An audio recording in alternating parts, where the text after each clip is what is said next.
Bueno, el otro día habíamos visto, lo habíamos hecho con la presentación del libro antiguo, pero bueno, habíamos visto exactamente lo mismo porque los contenidos, ya os dije que en el nuevo o en el antiguo son más o menos los mismos. Defectos en las instalaciones eléctricas. Las instalaciones eléctricas en un momento dado pueden presentar problemas en su funcionamiento, que es lo que llamamos defectos.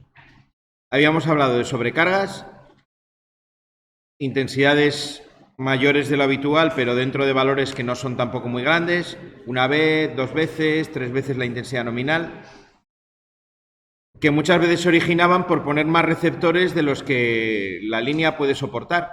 Si yo tengo una línea que soporta como máximo 10 amperios y le meto receptores por un valor de 16, estoy sobrecargando esa línea. ¿Qué problema me da la sobrecarga? Calentamiento en los cables por efecto Joule, que puede hacer que el cable se vaya deteriorando. Una sobrecarga continuada no me quema el cable inmediatamente, lo que va a hacer es ir deteriorando las características del aislamiento. El PVC se va a ir endureciendo hasta que llega un momento que se va a hacer quebradizo. Cuando en una instalación, por ejemplo, se abre un cuadro y se ve que, o una caja de derivación, y se ve que el aislamiento está duro, incluso a veces con los dedos se puede romper, eso es por sobrecalentamiento, eso es porque ha estado sometido a alta temperatura durante tiempos prolongados. Muchas veces pasa por malas conexiones, ¿no? Que es el otro problema, que no entra aquí dentro de los defectos porque es parte de la instalación, pero que también me da lugar a esos calentamientos. Luego teníamos los cortocircuitos, que era cuando juntábamos dos partes de la instalación de diferente potencial, con una impedancia, con una resistencia muy pequeña, prácticamente cero. Es decir, si juntamos fase y neutro, o dos fases, o ponemos una fase a tierra, se produce un cortocircuito. El cortocircuito, si no lo interrumpo, si no lo controlo, puede destruir completamente los cables de la instalación, los puede quemar, porque hablamos de intensidades ya muy altas. Decíamos el otro día como dato de referencia, en un transformador, por ejemplo, de 400 kVA, que es típico en las redes de distribución urbanas, en la zona en la que estamos. La corriente de cortocircuito en bornes puede estar tranquilamente en los 25 kiloamperios. Vale, eso es una corriente bastante grande, 25.000 amperios, uno detrás de otro, que van a pasar por el cable. Vale, eso quema, por supuesto, el cable. Esto sí lo hacemos en bornas. A medida de que yo me alejo de la instalación, si tengo aquí los bornes del transformador,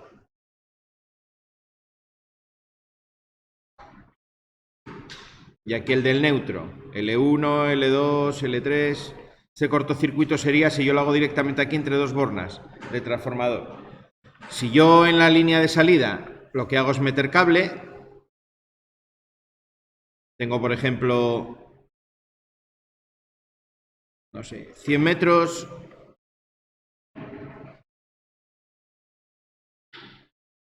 de conductor de cobre de 0,017 de sección 95 milímetros cuadrados. Una red de distribución, una sección perfectamente normal. Y hago un corto a esa distancia. Uno, en este caso, dos de las líneas, directamente. Ahora suponer que en una arqueta del centro de transformación, un operario hace por error ahí un corto. En una de las líneas, pues que estarían más alejadas. En este circuito, eléctricamente, sería esto, ¿no? 400 voltios, que tengo entre línea 1 y línea 2. Habíamos visto cómo entre líneas tengo 400 voltios. Y aquí toda esa línea sería equivalente a una resistencia, ¿no? Bueno, podríamos separarla en resistencia del conductor de ida y resistencia del conductor de vuelta. Sería dos veces la resistencia del conductor. Ese sería el circuito eléctrico. Hacemos el cálculo un momento para que tengáis la idea, el otro día lo explicamos, pero por si no quedó bastante claro todavía. Vamos a hacer la cuenta por aquí. Resistencia del conductor. Vamos cada uno de los dos tramos. 0,017, que es la resistividad del cobre, por la longitud, que son 100, partido de la sección, que son 95.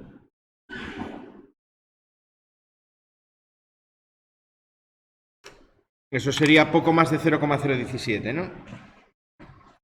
Vamos a echar la cuenta en un momento.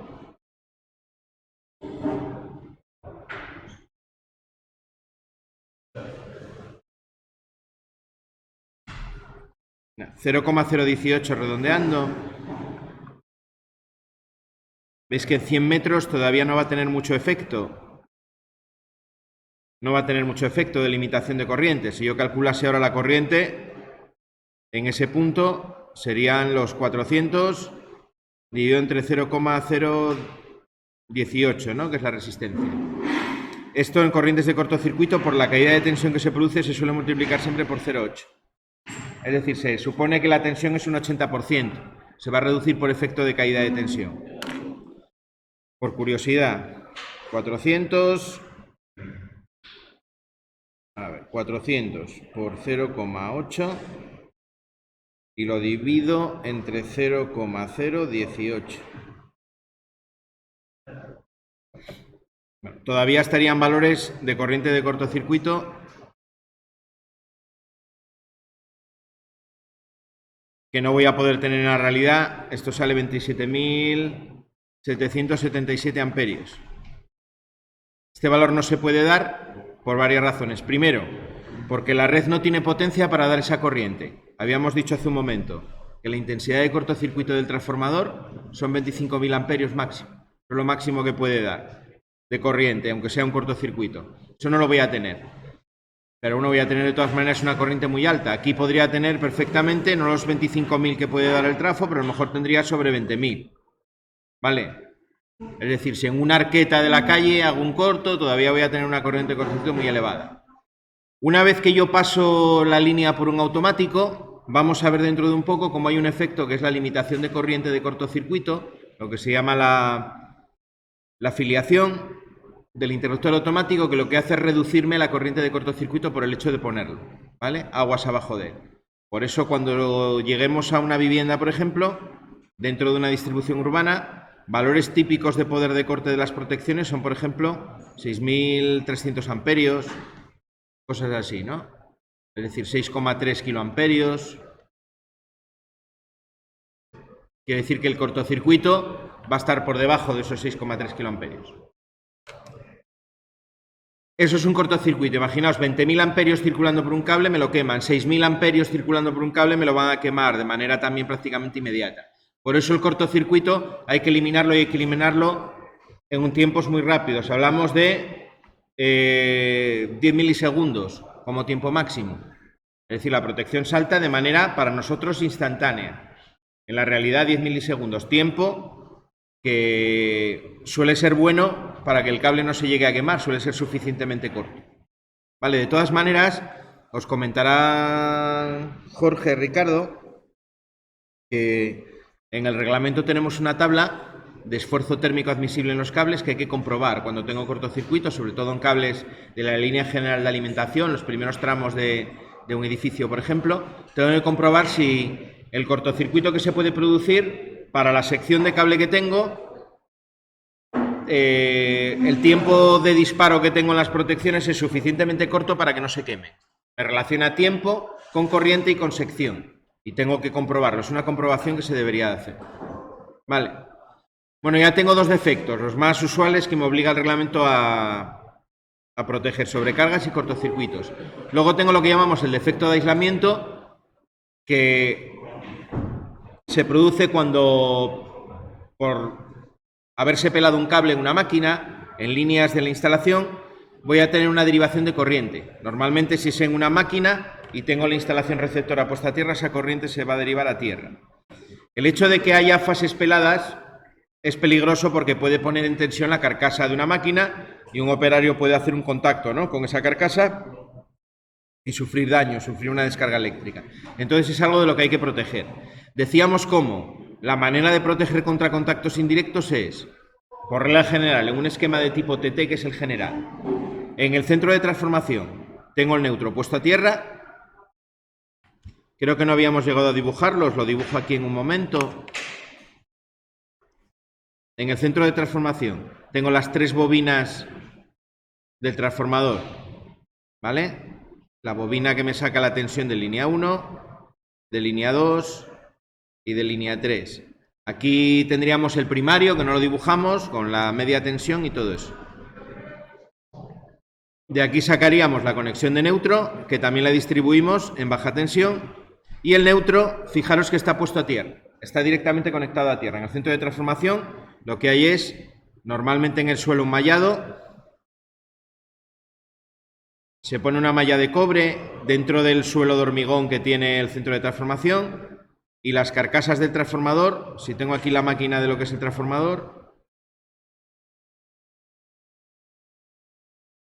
con sus 4 bornes, lo que se hace es unir la carcasa al mallado y el mallado tiene una serie de picas que están clavadas en el terreno. Depende del terreno que tenga, pues puedo tener más picas, menos picas, eso ya es una cuestión de la zona y una serie de tablas que tienen las compañías que me ayuda a escoger eso, ¿vale? Un mallado de cobre con una serie de picas que están dentro del terreno y eso es lo que va a hacer posible que las corrientes de defecto se puedan derivar, ¿no? Por aquí a tierra. Luego la corriente se difunde ya por el terreno, ¿vale? Eso es esto de aquí. Lo que representamos con ese símbolo sería ese mallado de cobre que tenemos en el centro de transformación, ¿vale? Bueno, eso es en el centro de transformación. ¿Qué pasa en la instalación receptora?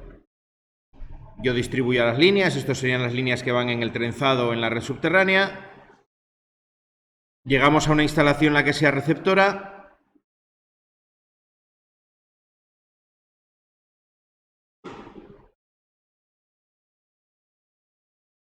Vamos a suponer que tengo, bueno, no voy a dibujar todas las líneas, no tengo un receptor monofásico, por ejemplo.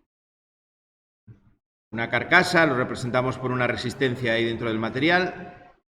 En la instalación receptora, la carcasa está puesta también a tierra, de tal manera que si se produce un defecto de aislamiento, si por lo que sea esta fase se pela y hace contacto con la carcasa, la línea 1, que es la conexión que tengo aquí, se va a producir una corriente de defecto que va a pasar por aquí, va a circular por el terreno y se va a cerrar el circuito por el centro de transformación. El circuito eléctrico que tendría sería este de aquí, ¿no? Esa sería la corriente de defecto. Aquí tengo 400 voltios, que es la fuente del circuito, perdón, 230 voltios, que es una fase del transformador. ¿Vale?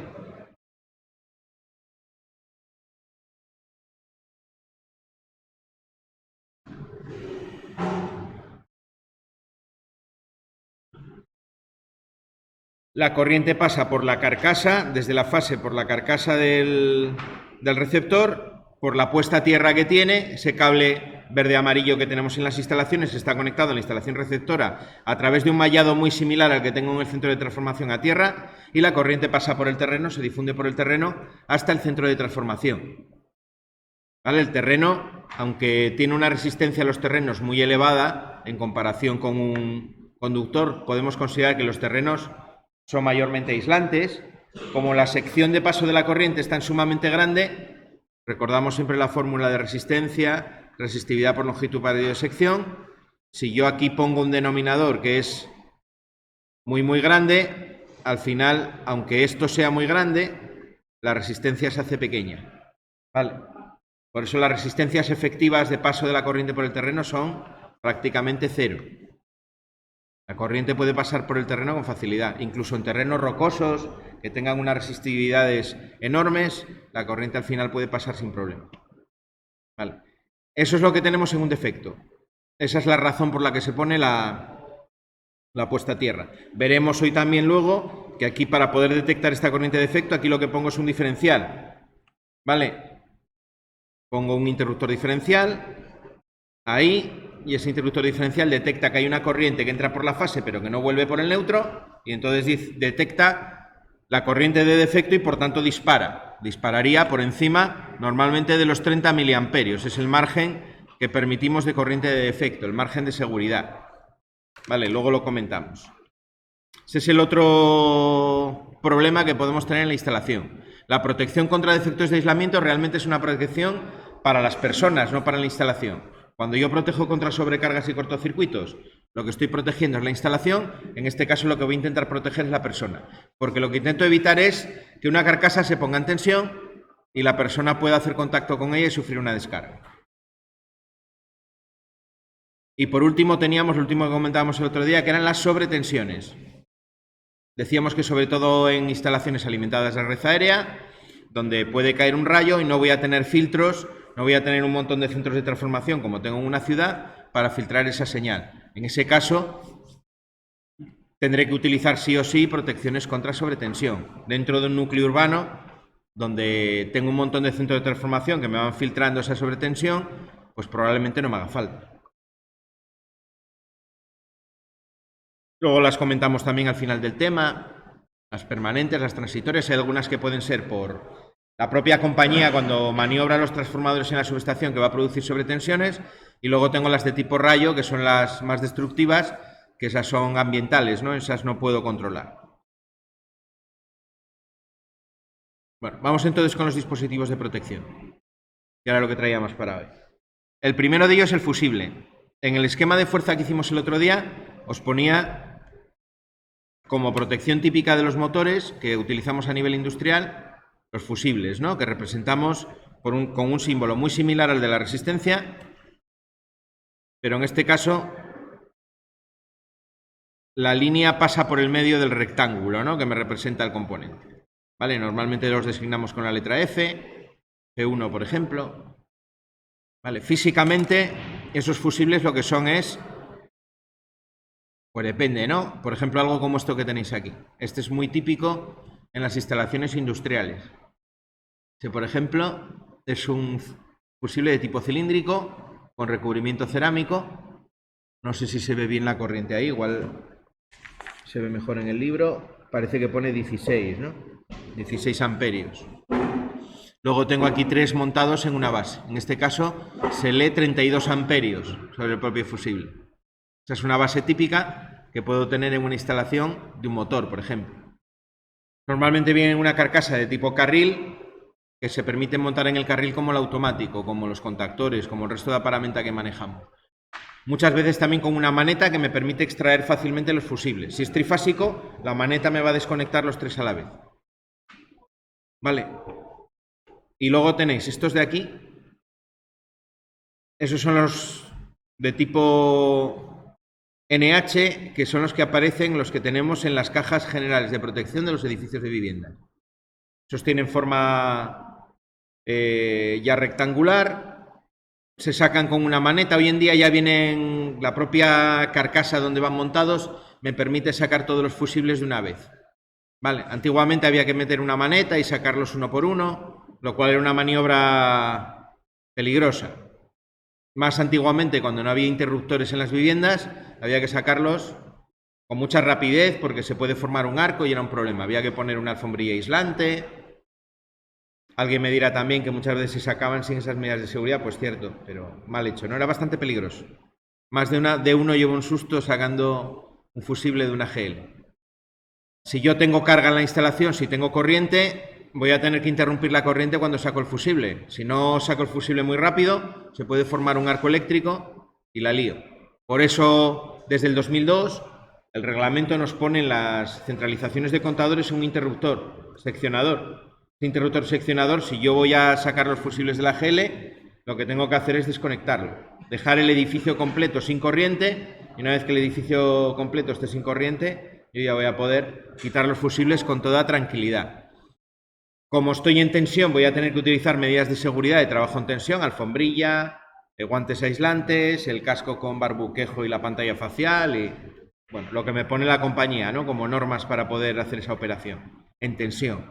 Pero no voy a tener el riesgo del arco porque al cerrar el interruptor ya no va a haber corriente. Un riesgo menos que me he quitado. Ese fusible viene con dos, bueno, aquí no se ve muy bien en la foto, pero tiene como dos cuchillas, tiene dos pletinas que salen por arriba y por abajo, que son las que hacen contacto. Mientras que en los de tipo casquillo son los terminales del propio cilindro, que son metálicos, tiene como dos casquillos en los extremos, que son los que hacen contacto con la base, ¿no? Para que pueda pasar la corriente. Vale, aquí se ve muy bien, ¿no? El casquillo. Bueno, el fusible básicamente está pensado para protección contra cortocircuitos, aunque algunas de sus versiones me protegen también contra sobrecargas. No va a ser para nosotros una protección contra sobrecargas, porque al tener motores como receptor principal vamos a tener que utilizar fusibles que se dicen muy lentos, es decir, que tardan en reaccionar ante corrientes pequeñas. De hecho, ante corrientes pequeñas, Los fusibles que protegen motores ni siquiera se van a enterar, no van a saltar. Voy a necesitar siempre corrientes de cortocircuito, corrientes mucho más elevadas para que dispare. Bien, es cierto que si tengo una corriente de cortocircuito, esos fusibles van a disparar igual de rápido o más que una protección magnetotérmica, que una protección magnética, con lo cual van a ser una protección muy adecuada. Mirar los símbolos, lo que os estaba poniendo. Un detallín de la numeración.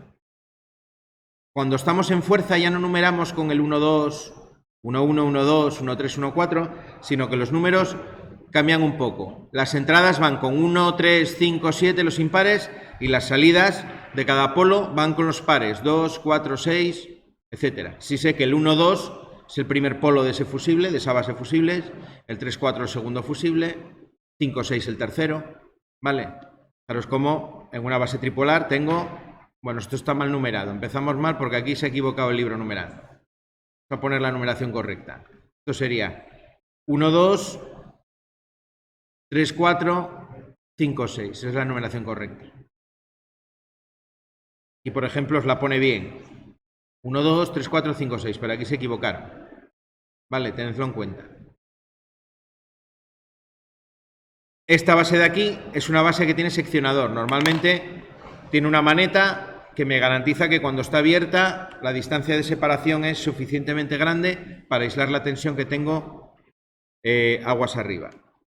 Bueno, una cosa de simbología también que os voy a comentar, que también conviene que tengáis bastante clara. Esto de aquí, ese símbolo de un seccionador. Es un contacto seccionador. Seccionador es esta raya que aparece ahí en perpendicular. Eso significa que es un seccionador. Y si os representan esto es un interruptor. Diferencia entre interruptor y seccionador. Los dos tienen contactos que me van a abrir dejando la instalación desconectada, ¿no? Sin carga. Diferencia. El seccionador tiene que maniobrarse siempre sin carga. Eso es muy importante. Seccionador, sin carga. ¿Qué quiere decir sin carga?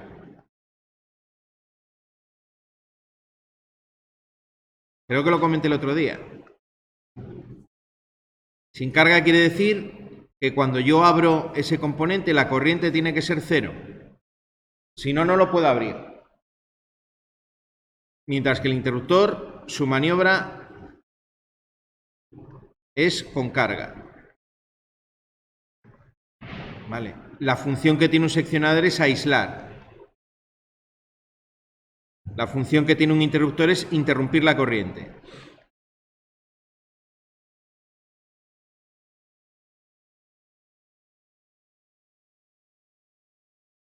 ¿Vale? Un seccionador, si yo tengo corriente en el circuito, no lo puedo abrir. Primero tengo que eliminar la corriente, tengo que abrir algún interruptor que me interrumpa la corriente y una vez que el circuito está sin corriente es cuando puedo abrir el seccionador. Lo mismo que os acababa de decir de los fusibles de la GL. Para abrir la GL necesito haber cortado primero en la centralización de contadores en un edificio con el interruptor seccionador.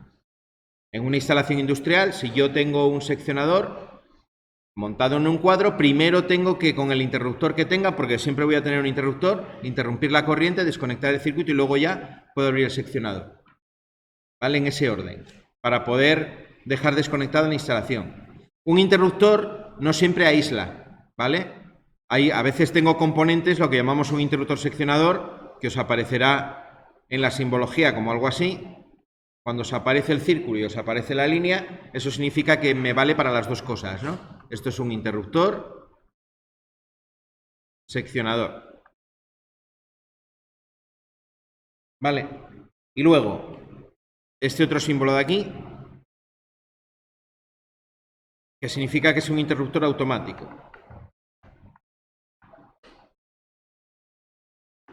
Este normalmente se utiliza para las protecciones magnetotérmicas, es decir, automático quiere decir que tengo algún tipo de relé montado en él que va a hacer que el contacto dispare de manera automática.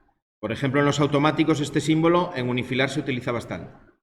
Si tengo un interruptor automático que además tiene seccionamiento, se dibujaría así. ¿vale? Con los dos símbolos, el aspa y la línea perpendicular. Esto sería un interruptor automático que además secciona, que es seccionador. Vale, el seccionador lo que hace es abrir los contactos a una distancia suficiente para garantizarte aislamiento. Es lo que se llama el corte visible. Además, normalmente siempre voy a tener algo que me va a poder permitir visualizar que el circuito efectivamente está abierto. O sobre la carcasa, una mirilla que se ponga verde o roja, o visualmente los contactos, por ejemplo. Los centros de transformación, si alguien vive en zona rural, vais a ver un componente montado sobre los postes que es algo así. Aquí tiene como un aislamiento cerámico. Esto es un cilindro con una serie de aletas. Si es de... Si me sale la palabra. Si es de silicona, suelen ser como unas aletas, suelen tener más bien esta forma. ¿Vale? Visto de lado. Si es cerámico, tiene como circulitos, ¿no? Como formas redondas. A ver, que os lo estaba dibujando. Aquí tiene una pletina de sujeción, que es la que le sujeta el apoyo. De aquí me iría lo que es el apoyo. Aquí tengo la otra parte de abajo del aislador. Esto seguro que lo habéis visto alguna vez. Y aquí lo que tengo es... Bueno, aquí me llegaría el cable, ¿no? El cable que viene del apoyo viene por aquí. Se conecta aquí con una serie de tornillería. Este cable es un cable desnudo, de aluminio acero. Normalmente de aluminio. Por aquí me saldría el otro cable, el cable de salida, ¿vale? Que este iría al transformador que está en el propio apoyo. Aquí tengo la entrada y tengo la salida. Y aquí tendría el fusible. Esto es lo que se llama un seccionador con fusible. Aquí tengo un cilindro, que es el fusible. Aquí tiene como una especie de bisagra por la que puede girar. Y aquí tiene, bueno, tiene una especie de base en la que se monta. Y aquí tiene una anilla. Cuando yo quiero seccionar la instalación y ya la tengo cortada, el operario llega con el equipo de seguridad con una pértiga, tira de aquí abajo y cuando esto queda abierto queda así. El fusible queda colgando hacia abajo. Con la anilla aquí, lo que hace es abrirse de esa manera. Vale. Este fusible, o esta base portafusible, es además el seccionador. Esto lo representaría simbólicamente, como son tres, pondría algo así. Exactamente el símbolo que tenéis ahí en el libro. ¿Vale?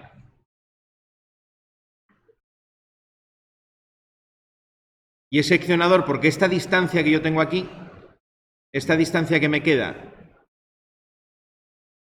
entre la entrada y la salida, esta distancia me da el aislamiento suficiente.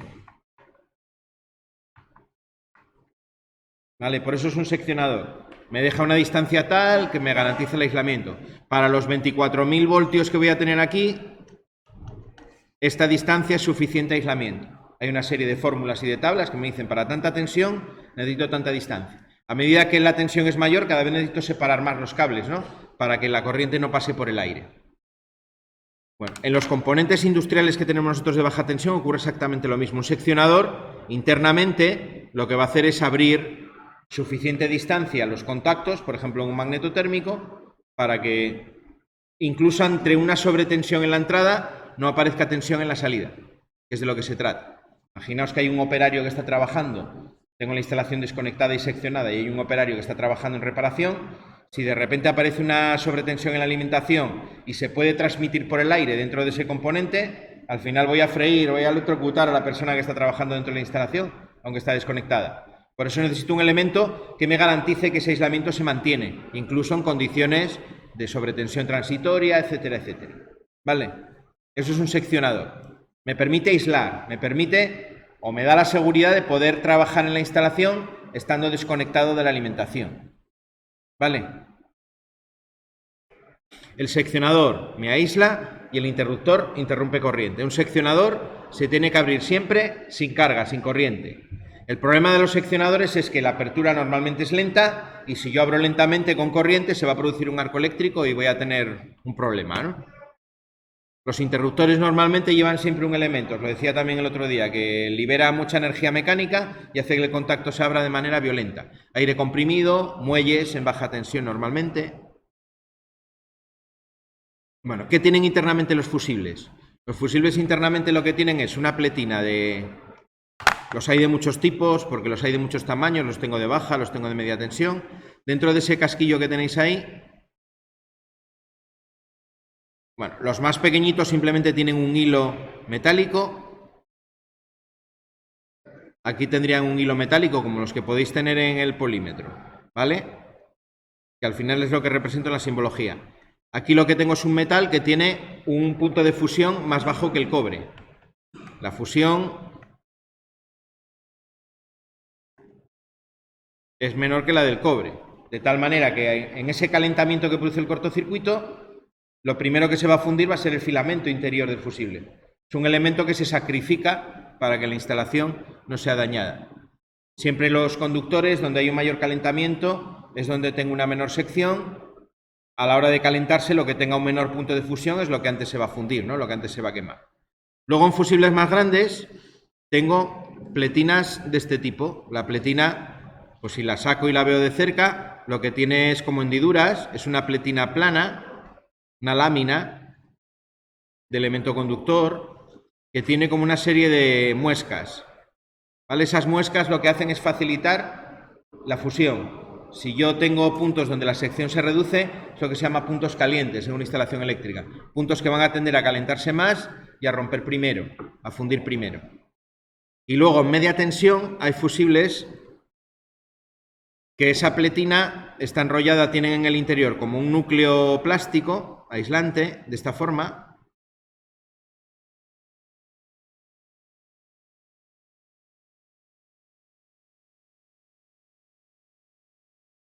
¿Vale? Como en forma de estrella.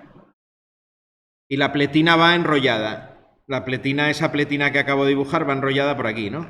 Da la vuelta por el otro lado. ¿Vale? Y aquí saldría para un extremo del casquillo y para otro extremo del casquillo.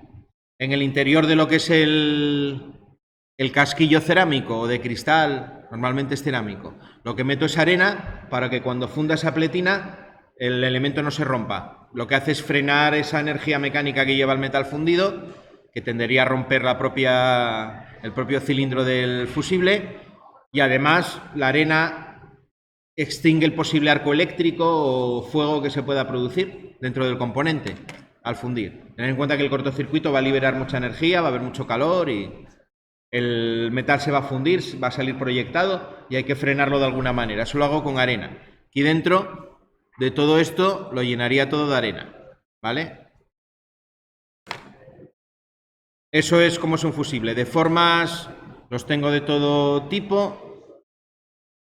Cilíndricos, los de tipo NH que os decía, de cuchillas, los de tipo diacez. Estos son los que se montan, por ejemplo, los diacez en la centralización de contadores.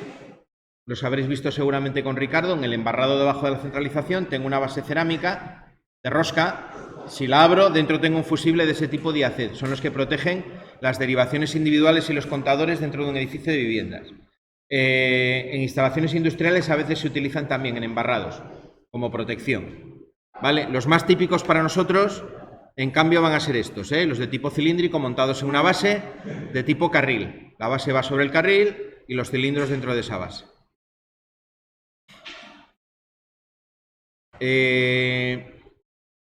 Importante que recordéis los tipos de fusible. Esto cuando hacemos el test, cuando hagamos el test, que seguramente será este viernes. Lo voy a preguntar algo de los fusibles seguro, algo de esta nomenclatura. 2 letras me designan los fusibles. Primera letra, bueno, hay más de las que aparecen ahí. Esta es una tabla, podríamos decir, resumida. He tenido el detalle en el libro de poneros los más importantes solamente. La primera letra, minúscula, una G o una A. La G, fusibles de distribución. Los que utilizo, por ejemplo, en la centralización de contadores de un edificio de viviendas. Esos que os acababa de decir que van en la base hasta que se enrosca.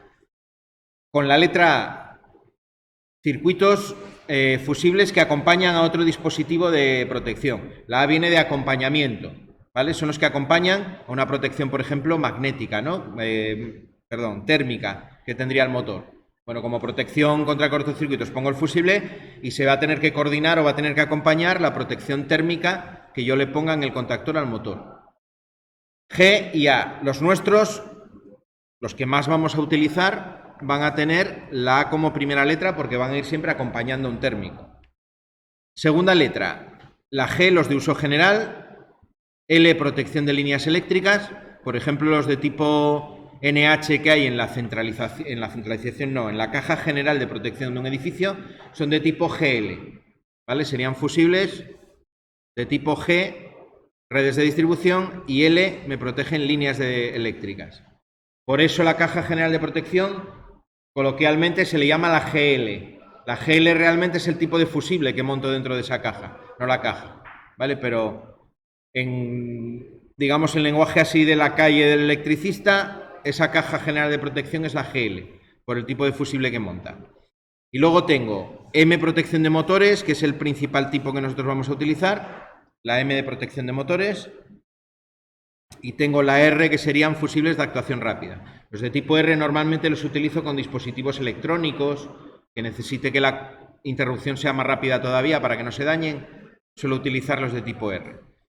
Para nosotros, los más usuales van a ser los de tipo GL cuando tenga parte de la instalación que sean líneas, los de distribución, y los de tipo AM, que son los que voy a montar en mi circuito de fuerza para proteger el motor contra cortocircuitos, ¿vale? Estos son los que utilizo con motores, resumiendo, y los de tipo GL son los que utilizo con líneas. Por ejemplo, en la centralización de contadores, lo que estoy protegiendo es la línea, ¿no? ¿La línea qué línea? La derivación individual de cada uno de los consumidores o de abonados de esa instalación. Es lo que estoy protegiendo con ese fusible. Valores importantes de un fusible. Intensidad nominal, el calibre. Normalmente la intensidad nominal va a ser la intensidad nominal del cable que voy a proteger. ¿Vale? Si la intensidad máxima admisible en el cable van a ser 10 amperios, fusibles de 10 amperios. Pueden ser más pequeños, no más grandes, ¿vale? Para proteger. Siempre la intensidad máxima admisible del cable tiene que ser mayor que los calibres de las protecciones que me lo están protegiendo.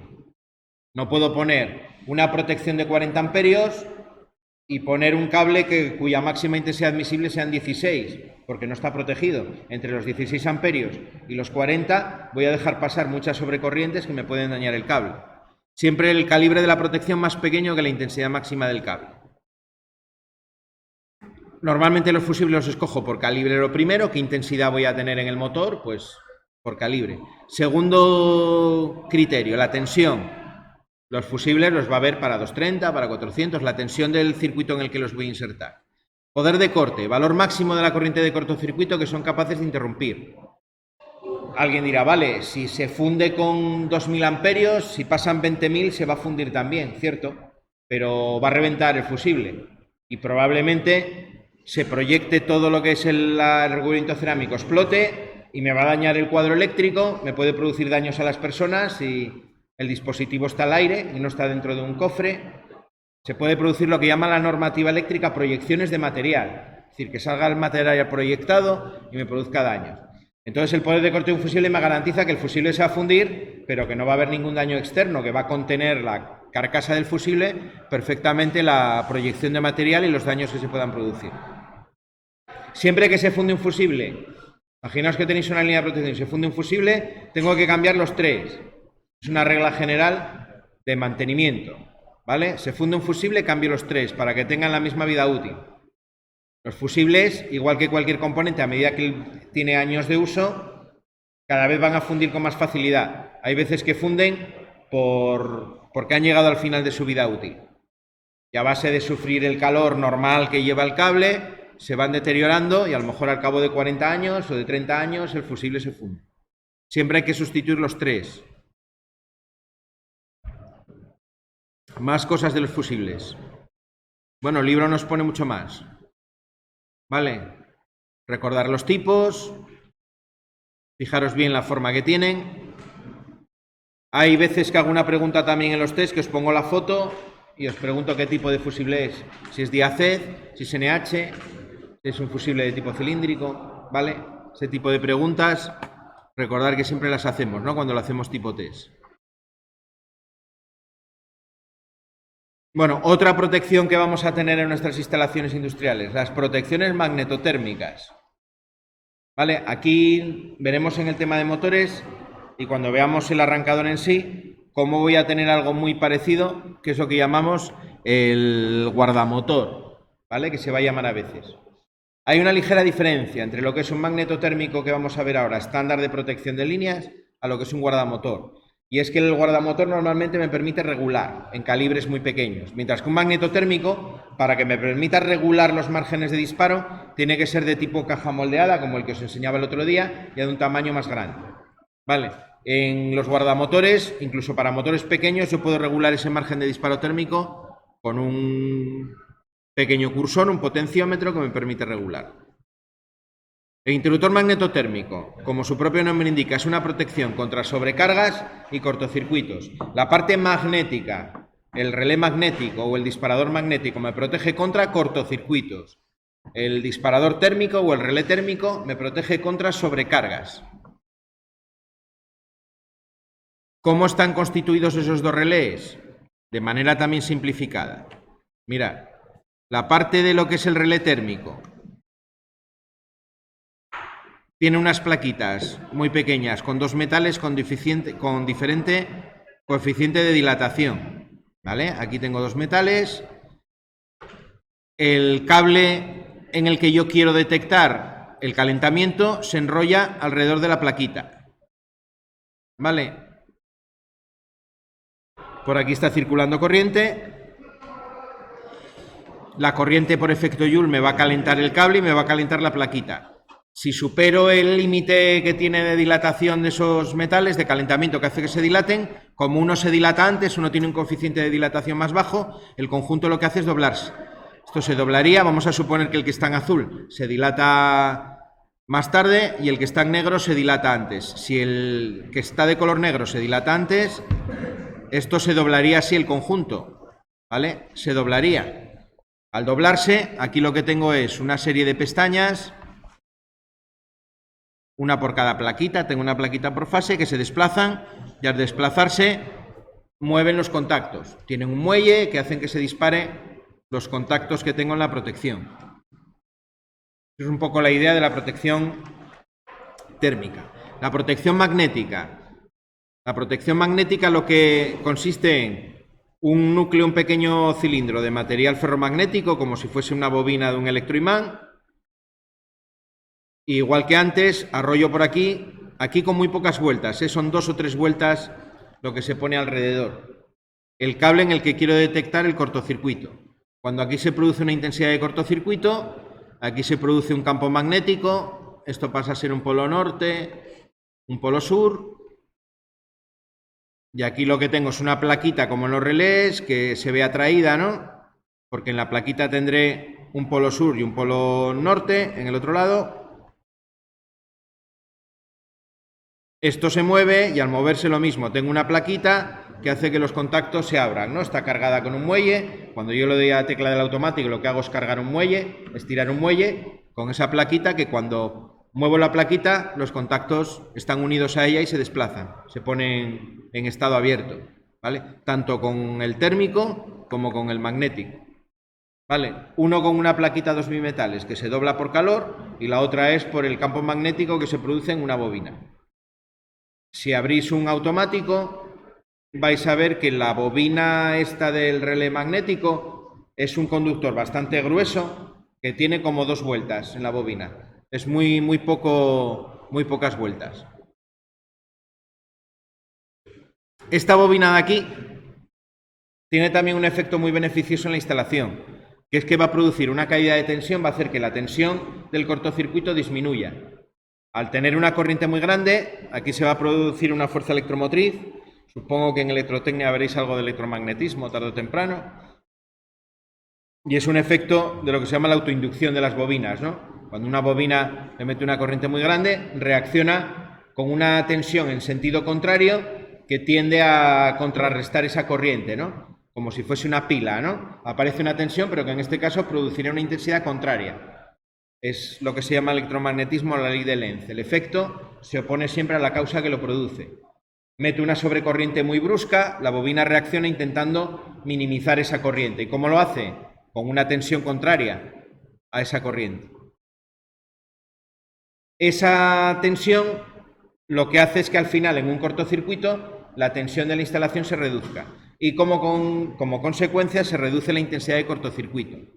Cuando yo os ponía antes en el cálculo que ya la intensidad de cortocircuito la multiplicábamos por 0,8, es por un efecto de caída de tensión en el cable, pero es que aquí además se le va a añadir ese efecto de la bobina magnética, del relé magnético del automático.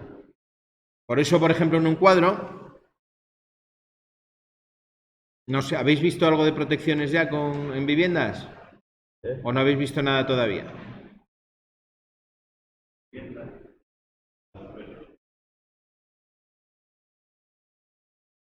¿No habéis visto nada de protecciones? ¿Cuadros eléctricos? Nada. Extraña, ¿eh? A estas alturas que no hayáis visto nada.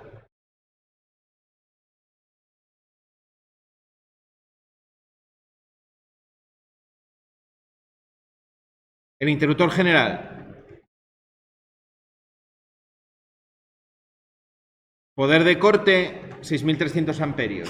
Y a lo mejor me encuentro aquí 6.300, no, 6.000 me parece que es el valor de catálogo. Y yo puedo poner justo en el mismo cuadro, aguas abajo, los PIAs con un poder de corte de 3.200 amperios. Bueno, el calibre, este ponte que son 25 y este ponte que es el de 10 amperios. Pero el poder de corte, que es el máximo cortocircuito que pueden interrumpir, dentro del mismo cuadro, yo puedo tener el que está aguas arriba de 6.000 y el que está justo conectado, nada, a 10 centímetros de cable de él, ya es de 3.200. Cuando la intensidad de cortocircuito, si yo no tuviese los automáticos, por 10 centímetros de cable no cambia, sigue siendo la misma.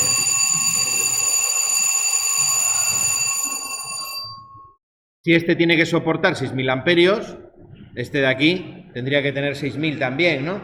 Pero la bobina, precisamente esta bobina magnética de este relé de aquí, de este, lo que va a hacer es reducir la intensidad de cortocircuito. Por eso yo puedo poner aguas abajo uno de menor valor de poder de corte, que es más barato. Eso me interesa desde un punto de vista económico porque tengo uno más caro arriba y los PIAs ya son de una gama inferior, menor poder de corte, más baratos. Y están protegiendo perfectamente bien. ¿Vale? Eso hace también que, aparte de la longitud de cable, a medida que yo voy teniendo protecciones, cuando estoy en un punto terminal de una instalación, las corrientes de cortocircuito sean más reducidas, sean valores a veces que no llegan ni a los 1.000 amperios, como ocurre aquí en el taller. Aquí en el taller no, tenemos menos de 1.000 amperios de corriente de cortocircuito, medido con el comprobador de instalaciones. ¿Y eso por qué es? Porque tengo mucho cable, pero también porque hay muchas protecciones aguas arriba.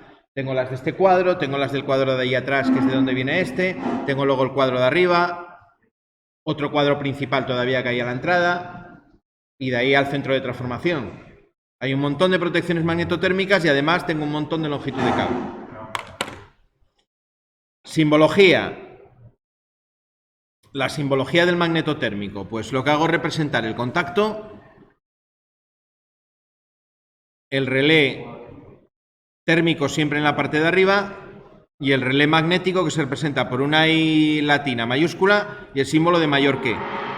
¿Vale? Ese es el símbolo de un relé de sobreintensidad, es el que se utiliza. Este sería el símbolo, por ejemplo, unipolar.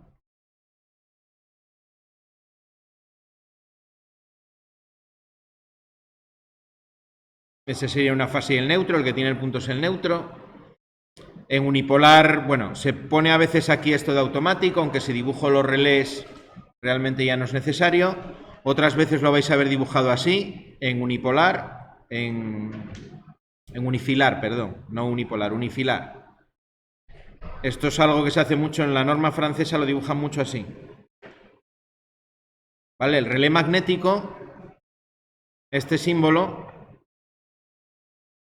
es equivalente a este.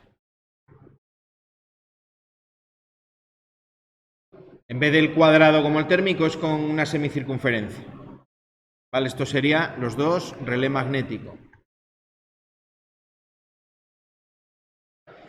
Y luego en multifilar, los tenéis aquí.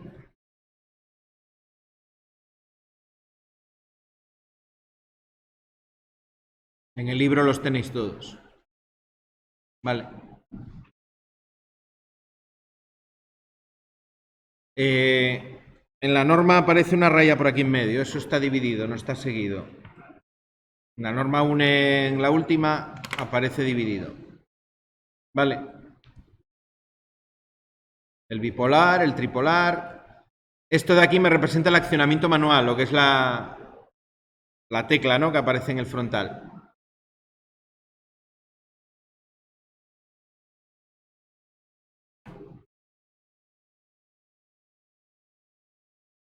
Bueno, los datos los tenéis siempre en el frontal, siempre a la vista, el esquema, que os hacen siempre una esquemilla, para que veáis el número de polos que tiene, si está protegido el neutro o no. No siempre el neutro está protegido. Por ejemplo, en los que tienen dos polos, los puedo tener con fase y neutro protegidos, que tendría relé tanto térmico como magnético, tanto en la fase como en el neutro, o lo que se llama un P más N, un polo más el neutro, que solo tiene el relé magnético y térmico en la fase. El neutro simplemente lo que hace es maniobrar el contacto, pasa directo. Vale, eso lo veis aquí en el frontal. Los que os ponen la N de neutro en los tornillos, esos son los que son de un P más N, que os obligan a poner el neutro lógicamente en uno de los dos polos, que no siempre es el de la derecha, a veces es el de la izquierda. Por eso hay que fijarse. Luego os aparece el tipo de curva que tienen, que lo comentaremos el próximo día. Mañana comentaremos esas curvas, cuáles son. La intensidad nominal, que es el calibre, se escogen por calibre exactamente igual que el fusible. Y la tensión de utilización os aparece también, ¿vale? Normalmente, si veis en el frontal que os aparece C16, quiere decir que es de curva tipo C, calibre 16, ¿vale? Eso siempre lo vais a tener aquí en el frontal. Y luego fijaros, si es un P más N, os aparecerá en uno de los dos polos una N que os indica cuál tiene que ser el del neutro. A veces os ponen línea y neutro, depende ya del fabricante.